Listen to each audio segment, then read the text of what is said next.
Welcome to PICU Doc on Call, a podcast dedicated to current and aspiring intensivists. My name is Pradeep Kamath, and I'm a critical care physician at Children's Healthcare of Atlanta, Emory University School of Medicine. And my name is Rahul Dabania, a current second-year pediatric critical care fellow. Today's episode is dedicated to the acute management of the anterior mediastinal mass. We are delighted to be joined by Dr. Lisa Lima and Dr. Tom Austin. Dr. Austin is the Director of General Pediatric Anesthesiology at Children's Healthcare of Atlanta, Egleston. He's also the Associate Professor of Anesthesiology and Pediatrics at Emory University School of Medicine. Dr. Lisa Lima is a fourth-year Advanced Technology Fellow in the Division of Critical Care at Children's Healthcare of Atlanta. She's also the Senior Associate in the Department of Pediatrics, Emory University School of Medicine. She's one of the only pediatric-trained ECMO fellows in the country. I will now turn it over to Rahul to start our patient case. We have a 17-year-old female who presents with facial swelling and shortness of breath. She recently went to her primary care doctor and received a steroid burst and Benadryl for the facial swelling. Mother, on day of admission, noticed that the patient had a deep voice and a funny inspiratory sound. Patient presented to the emergency department and was noted to have a widened mediastinum on chest x-ray, bringing up the concern for an anterior mediastinal mass. Dr. Austin and Dr. Lima, we thank you both for joining us today. And our focus today will be to briefly discuss the differential for mediastinal masses. We'll review key acute management principles and then highlight the role of the anesthesiologist as well as the ECMO team in the contingency planning of mediastinal masses. Dr. Lima, I would like to start with you. And as highlighted in our case, many mediastinal masses can mimic presentations such as angioedema. And as we build our differential, what are some key presentation features for mediastinal masses?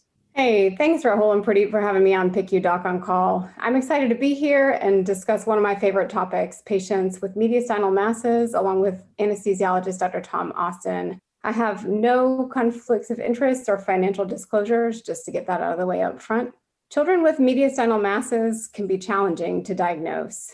Their presentation is often with nonspecific findings, including orthopnea, dyspnea, cough. They can have pleural effusions or wheezing. They may have facial swelling and SVC syndrome, as well as pain or stridor. Mediastinal masses are far more common in children greater than 5 years old, as well as in teenagers.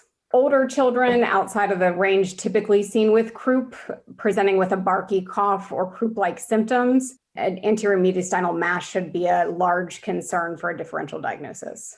Dr. Lima, what defines a widened mediastinum? And what are the differentials you consider when a patient presents with a concern for mediastinal mass? So a widened mediastinum on chest x-ray is concerning, and it should be taken into context with the child's history and presentation. For example, if a child is involved in a high-speed motor vehicle collision and has a widened mediastinum, especially with a first rib fracture, I would expect a traumatic injury, including the great vessels or particularly the aorta. In a patient with a history and presentation suggestive of congestive heart failure, I would think of a pericardial effusion, dilated cardiomyopathy, or enlargement of the pulmonary artery. Widened mediastinum in a patient with lupus or post-transplant would be concerning for a pericardial effusion. Patients with extensive mediastinal lymphadenopathy, pneumomediastinum, can present with a widened mediastinum as well.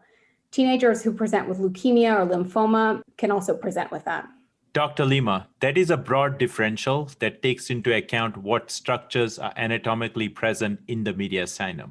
If we focus our discussion on anterior mediastinal masses, what are some of the key differentials? So about 46% of mediastinal masses are in the anterior compartment. Typically for anterior mediastinal masses, we remember the T's, the 4 T's. So a thymoma, a teratoma, TALL or lymphoma, and then thyroid masses. And so just to summarize for our listeners, we want to remember this 4T mnemonic, and this gives us that differential for anterior mediastinum. Now, anatomically, the anterior mediastinum is the space that is going to be confined by the sternum as well as the anterior portion of the right ventricle. Dr. Austin, at times we need to really narrow our differential via tissue biopsy, and we need to consider anesthetizing these patients for a tissue specimen. Would you kindly highlight key principles of pathophysiology which make these children in particular at risk for anesthetic agents? I'd be glad to. Thank you, Rahul and Pradeep, for having me on the PICU Doc on Call podcast. And I'm delighted to be here with Dr. Lima to discuss the anesthesiologist's approach to mediastinal masses. I also have no conflicts of interest or financial disclosures. As an anesthesiologist, I look for important risk factors for airway and hemodynamic compromise first. These include tracheal and mainstem bronchial compression by the mass, CT scan findings of greater than 50% decrease in cross-sectional area of the trachea, peak expiratory flow less than 50% of predicted value, although PFTs may be hard to obtain in the pediatric population, associated presence of pericardial effusion, SVC and, superior vena cava or SVC, and pulmonary artery compression. Patients who become breathless when they lay flat, or those with shortness of breath, wheezing, stridor, SVC syndrome on initial presentation are clinically high risk. Dr. Austin, so for a patient with mediastinal mass, as an anesthesiologist, you have to factor in patients' airway as well as their hemodynamics. What are some of the important pathophysiologic issues with a patient with a mediastinal mass? That's an excellent question. While the mass can directly compress the trachea, mainstem bronchus, or worsen obstruction at the level of carina, directly blocking access to the patient's lungs and causing respiratory compromise, there are important implications of the mass with compression of the large vessels. Hemodynamic compromise can occur when the mass compresses the right cardiac chambers, SVC, pulmonary arteries, or pulmonary veins, resulting in decreased left ventricular preload and cardiac output. Compression of the pulmonary arteries not only decreases pulmonary perfusion, resulting in hypoxemia and hypoventilation, but can also lead to right ventricular failure. Pulmonary vein compression can lead to decreased cardiac output, hypoxemia, and pulmonary edema. Ventilation, perfusion, or VQ mismatch from airway and or vascular compression can worsen depending on patient position and depth of anesthesia. When patients are supine, gravitational effects of the chest wall and mediastinal mass together with a cephalad movement of the diaphragm increases intrathoracic pressure and may worsen external compression of the major vessels and airway. These effects are magnified under general anesthesia or even under mild sedation or analgesia. I think it's really important for our listeners to really understand that this is such a fine balance of cardiopulmonary interactions. And most importantly, we need to have great appreciation of the risk of cardiovascular collapse as these patients have a very tenuous physiological state. Dr. Austin, prior to the operating room, these patients will undergo non-invasive diagnostics. In patients who are unable to lay flat, secondary to local compression, or may developmentally not tolerate a diagnostic scan, what are your general management strategies? So, I use this time to get additional history, perform a personal physical exam, really focusing on the airway and the ability of the patient to lie flat. I also use this time to determine a rescue position for the patient and try to see if there's a particular position, such as lateral decubitus or prone, that may decrease symptoms. I also review any chest radiographs and CT scans with radiologists, as well as the echocardiographic findings with a cardiologist. I talk to the surgeons, the ECMO team, as well as the patient's oncologist. Most importantly, I speak to the patient and family and inform them of the increased anesthetic risks and concerns that I might have. I also make a backup plan with the operating room staff, as well as my colleagues, just in case if my initial plan goes wrong. As patients likely will be in the PICU prior to going to the operating room, what are the key considerations when the patient is in the PICU that we need to factor in? So one of the big things that we like to make sure is that we keep them spontaneously breathing. We avoid any kind of IV sedation or analgesia. Using acetaminophen or Motrin if needed is fine, but anything that would potentially have an effect on their airway or decrease their vascular tone. We also want to make sure that we have adequate access with large bore IVs. So the other consideration is you want to make sure that you have large bore IVs and take into consideration where you have anatomic compression. You want to make sure you have an IV in a site where you don't have compression on the same extremity or the same side. You want to make sure that you have a rescue position, so potentially prone positioning in a patient who has an anterior mediastinal mass or on the side, and where their symptoms are less likely or less prominent. And then you always want to have a backup plan in case they deteriorate rapidly or you have an emergent airway situation. It's important to communicate with the PICU staff, as well as the ECMO primers, as well as the anesthesiologists on call, because you may need a reinforced endotracheal tube. It's also a time to discuss whether or not this patient is actually an ECMO candidate. If they need any kind of therapy or emergent radiation, high-dose steroids to help shrink their mass that would make them safer if they do need any kind of sedation in order to obtain imaging or a diagnostic biopsy. Although it's advised that we talk to the oncologist about that prior to initiating it, as it could potentially interfere with their ability to diagnose this patient. Our patient in our case likely is going to undergo a Chamberlain procedure to obtain a tissue biopsy. Dr. Lima, would you highlight what is the Chamberlain procedure? Yeah, so another name for a Chamberlain procedure is an anterior mediastinotomy. It's used in lesions that are substernal, and it's used in cases where we don't really have another good primary biopsy site that we can get at that's minimally invasive. So if they don't have a lymph node that is easily accessible, if they don't have pleural effusion, if they can't get something that is off of flow cytometry, then oftentimes we resort to doing this in order to obtain a biopsy. It can be performed without invasively entering the pleural space and allows us to prevent forming pleural effusions, pleural seeding of the tumor, and avoid creating a post-op pneumothorax. There is, however, the complication of having hemorrhage, post-surgical hemorrhage from the internal mammary artery. Dr. Austin, as we transition to the OR, you commonly come across these patients needing intrathoracic biopsies. What are some key anesthesia principles which you would like to highlight in these patients? So in the operating room, I want to reinforce the multidisciplinary team approach with clear role assignment.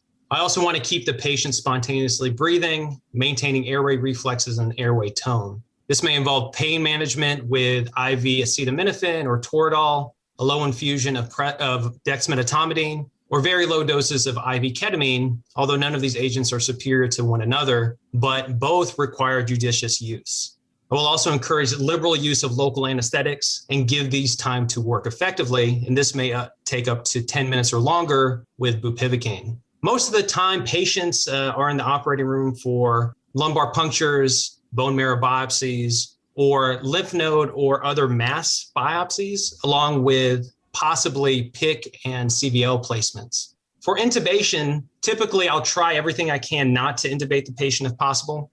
I will continue to encourage spontaneous breathing and use nasal cannula for oxygenation with end-tidal CO2 monitoring. Even if I have to intubate, I'll use a reinforced ET tube, not use neuromuscular blockade, but start deepening the anesthetic with short-acting drugs or even using inhaled anesthetics like sevoflurane for induction. I'll also verify that the patient can safely tolerate positive pressure ventilation before administering neuromuscular blockade. So even if they are spontaneously ventilating, I'll try to take over and see if I have any problems with positive pressure ventilation. I can also use a small dose of succinylcholine, which should theoretically wear off pretty fast, to kind of see if that is possible. I would also encourage the use of fiber optic intubation for under sedation. This is to limit pain from direct laryngoscopy, with the thought being that you need less of an induction agent to actually place the tube. And then also you would avoid neuromuscular blockade, theoretically, if you were to intubate with a fiber optic scope. Depending on the patient, sometimes a surgeon should be present with a rigid bronchoscope.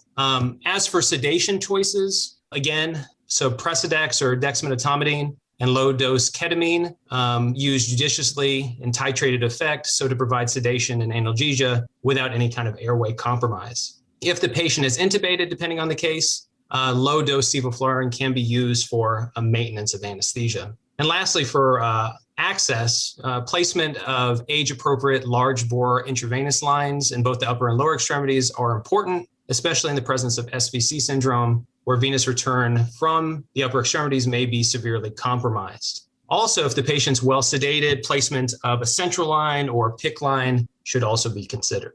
I think that this is a great summary which you had regarding sedative choice, access, as well as intubation. And these patients are very complex because they have low physiologic reserve. And I think that is a take-home point for our bedside clinicians. I have to agree. I think one of the more important parts here, and the more important parts we found within our own institution, is really stressing the importance of interdisciplinary involvement early. making sure that multiple teams have the ability to review the scans, review where you potentially have vascular compression as well as airway compression. Because if you have compression that you can potentially overcome with a reinforced endotracheal tube, it's different than if you have compression of your main stem bronchi. And you would potentially, in that second situation or scenario, consider whether or not you need ECMO backup earlier on, and really figuring out where you have a potential for being able to cannulate that child based on their vascular compression is particularly important. So having all of those teams involved from the get-go is really, you can't understress the importance of that. Dr. Lima, as an ECMO fellow, what are some of the things you think about when called to assist in these patients that are going to the operating room? Yeah, so first I look at where the airway compression is.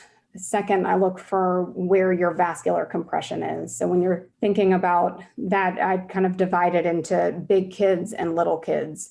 In big kids, you're more likely to have a femoral artery and a femoral vein that are open. In little kids, it's hard to get adequate ECMO flow in your femoral artery and your femoral vein just because of limitation in size. So you really want to figure out up front is if you have additional compression of your large vessels. Do you have compression of your aorta? Do you have compression of your PAs? Do you have compression of your SVC? If you have compression of your SVC in a small child, you're really going to be in a bit of a pinch trying to achieve adequate ECMO flow from lower extremity cannulation. So talking with your surgeons up front in that situation becomes even more important. I think the other thing to consider if you emergently do have to cannulate while you're in the operating room is if you're doing a lower extremity femoral cannulation on VA ECMO, most of these children still have hearts that are functioning appropriately. So you end up getting in a situation where you can have differential hypoxia because you're unable to get adequate ECMO flow, and you end up needing an additional venous drain to ensure adequate cerebral oxygenation.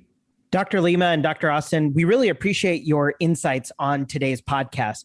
To summarize our episode today for our listeners, we highlighted the 4 T's in our differentials of anterior mediastinal masses. Those include thymomas, teratomas, TALL, especially in teenagers, as well as thyroid masses. We reviewed the pathophysiology of local compression, as well as the importance for clinicians to appreciate the loss of preload as well as airway compression, and emphasize a streamlined multidisciplinary approach with important consideration to contingency planning. This concludes our episode on the acute management of mediastinal masses. We thank Dr. Lima and Dr. Austin for their expertise on this topic. We hope you found value in this short podcast. We welcome you to share your feedback and place a review on our podcast.